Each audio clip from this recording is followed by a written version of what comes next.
দিদির মঙ্গল কামনায় দাতা বাবার মাজারে চাদর চড়ালেন ভাই কেষ্ট মণ্ডল।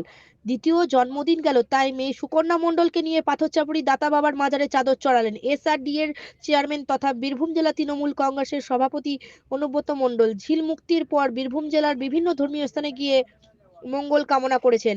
তার ইচ্ছা ছিল পাথরচাপড়ির দাতা বাবার মাজারে গিয়ে চাদর চড়াবেন। তার সঙ্গে ছিলেন তার মেয়ে সুকন্যা মণ্ডল, সিউড়ির বিধায়ক বিকাশ রায় চৌধুরী সহ সিউড়ির তৃণমূল কংগ্রেসের কর্মীবৃন্দ। অনুব্রত মণ্ডলকে দেখতে ভিড় জমান অসংখ্য মানুষজন। ঢাক ঢোল ব্যান্ড নিয়ে হাজির ছিলেন অসংখ্য অনুগামীরা। সিউড়ি টাইমস, সিউড়ি বীরভূম। আস্তে আস্তে আস্তে রেকর্ডিং হচ্ছে।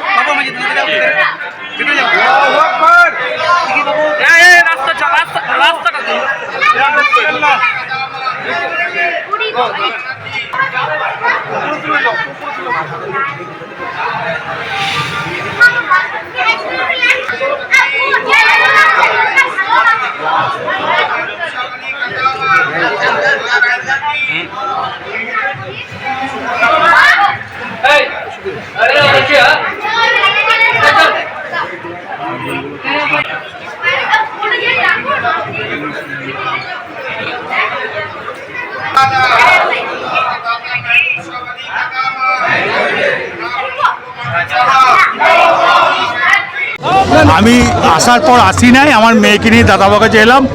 দাদা বাবাকে চাদর চড়ালাম। আমি যেমন মেয়ের নামে, আমার স্ত্রীর নামে, আমার নামে চাদর চাপালাম, মেয়ের বন্ধুর নামে চাপালাম, প্লাস এই মমতা ব্যানার্জি, অভিষেক ব্যানার্জির নামে। হ্যাঁ, ওই জন্যই চাপালাম।